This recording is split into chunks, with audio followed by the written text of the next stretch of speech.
Workers ہیں تو سارا سسٹم ہے. ہی نیو ایگزیکٹلی کہ پیسہ کہاں پہ ہے, طاقت کہاں پہ ہے, اور یہ جو بیوروکریٹک لیتھارجی ہے یہ کس وجہ سے ہے. And I think he was on the dot, اور انہوں نے بڑا کلیئرلی کہا کہ منسٹری واز ایکچولی, ایک ہوتا ہے اگنورنس کرنا, ایک ہوتا ہے غلط بیانی. آئی تھنک وزارت آج غلط بیانی سے کام لے رہی تھی.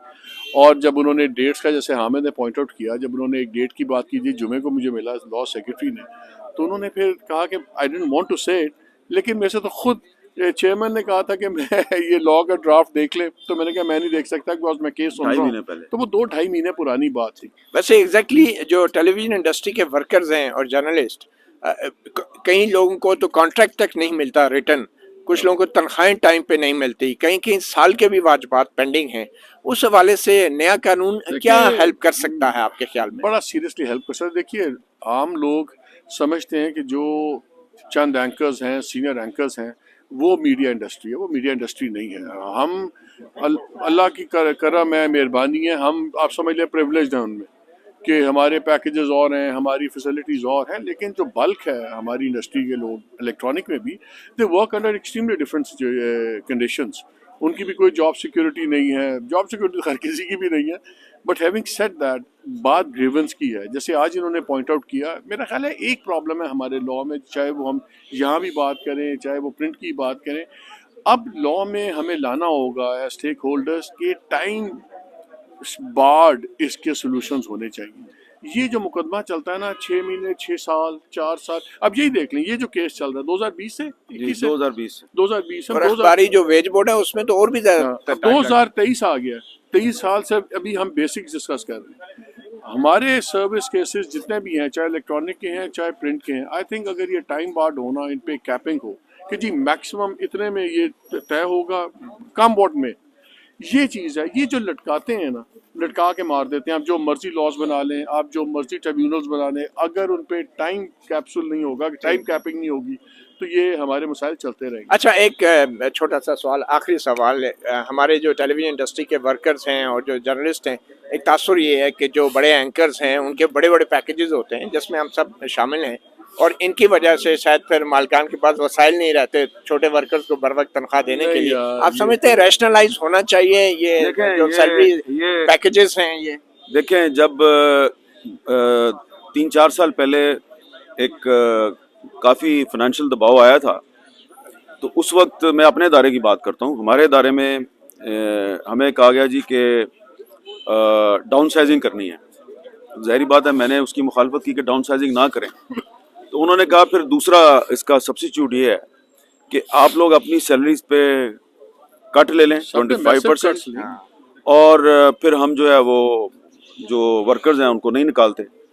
تو میرے سمیت بہت سے لوگ جو ہیں انہوں نے 25% کٹ قبول کیا کہ آپ نہیں نکالیں گے, لیکن اس کے باوجود انہوں نے نکالنا شروع کر دیا. تو مسئلہ جو کٹس بھی لگا دیے اور نکال بھی دیے. اب اس میں مسئلہ یہ ہے کہ یہاں پہ جو اسلام آباد ہائی کورٹ میں جو مسئلہ زیر بحث ہے وہ یہ ہے کہ الیکٹرانک میڈیا میں جو بہت سے جو ورکرز ہیں وہ یا تو کانٹریکٹ پہ کام کرتے ہیں, اور بہت سے ایسے ہیں کانٹریکٹ کے بغیر کام کرتے ہیں. میں آپ کو ایک مثال دیتا ہوں. یہ کچھ ہفتے پہلے کی بات ہے کہ ایک بڑے ٹی وی چینل کا ایک کیمرہ مین جو ہے اس کو ٹائم پہ تنخواہ نہیں ملی, اس کو بڑی سخت ضرورت تھی, وہ شدید ذہنی دباؤ کا شکار تھا, وہ برین ہیمریج ہو گیا اور وہ بیچارہ فوت ہو گیا. ٹھیک ہے, اور اس کے بعد اس کے جو مسائل ہیں وہ میں ڈسکس نہیں کرنا چاہتا.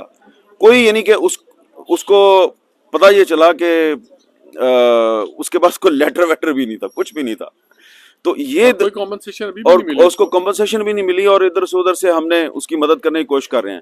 تو لیکن جو اخبارات کے جو ہمارے ساتھی ہیں وہاں پہ بھی کانٹریکٹ سسٹم ہے, لیکن کم از کم یہ ہے کہ کسی کو تنخواہ نہیں ملی یا کسی نے کو جبری طور پہ برطرف کر دیا گیا تو وہ فورم ہے ان کے پاس. وہاں بھی جو کانٹریکٹس بھی ہیں بہت جگہ پہ تھرڈ پارٹی کانٹریکٹس ہیں. مثلا آپ کام کرتے ہیں اخبار کے لیے, لیکن کانٹریکٹ آپ کا ہوگا بشیر ایسوسیٹس کا. یہ بھی تو ڈرامہ چل رہا ہے نا وہاں پہ, یہ بھی تو چل رہا ہے. تو اس میں جو میڈیا کی تنظیمیں ہیں یا باڈیز, آپ کیا توقعات ہیں کہ کیا وہ اپنا کام کر رہی ہیں اور کیا کرنا چاہیے ان کو؟ دیکھیں نا, اس میں یہ جو پٹیشن ہے وہ تو رانا عظیم صاحب کی طرف سے آئی ہے, لیکن اس میں پرابلم یہ ہے کہ PFUJ کے بہت سے گروپ ہیں, اور ہر گروپ جو ہے اس کی اپنی اپنی ایک پولیٹیکل ایفیلیشن ہے, اور یہ جنرل ضیاء الحق کے زمانے سے ان کو تقسیم کیا گیا.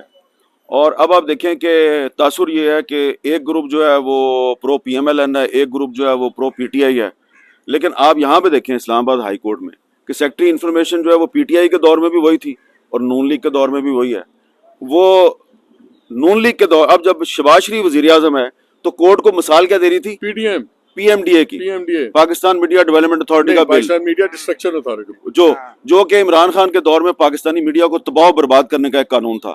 اس کی مثال دے رہی ہے وہ اس کورٹ میں جب شہباز شریف وزیر اعظم ہے.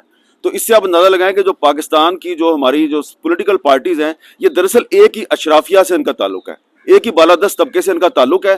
یہ اوپر سے وزیر اعظم بدل جاتا ہے, نیچے بیوروکریسی وہی کام کرتی ہے. پیکا قانون اس کی ایک عمدہ مثال ہے. پیکا قانون جو ہے وہ 2016 میں مسلم لیگ نون لے کے آئی اور 2022 میں پیکا amendment ordinance P T I لے کے آئی. تو دیکھیں دونوں کا طرز فکر, وے آف تھنکنگ ایک ہی ہے, اور دونوں کا بے دریغ استعمال ہوا ہے. دونوں نے بے جب دریغ ہم استعمال یہ کیا. ایکشن کمیٹی بنی ہوئی تھی پچھلی گورنمنٹ کے زمانے میں, تو I was a member of that.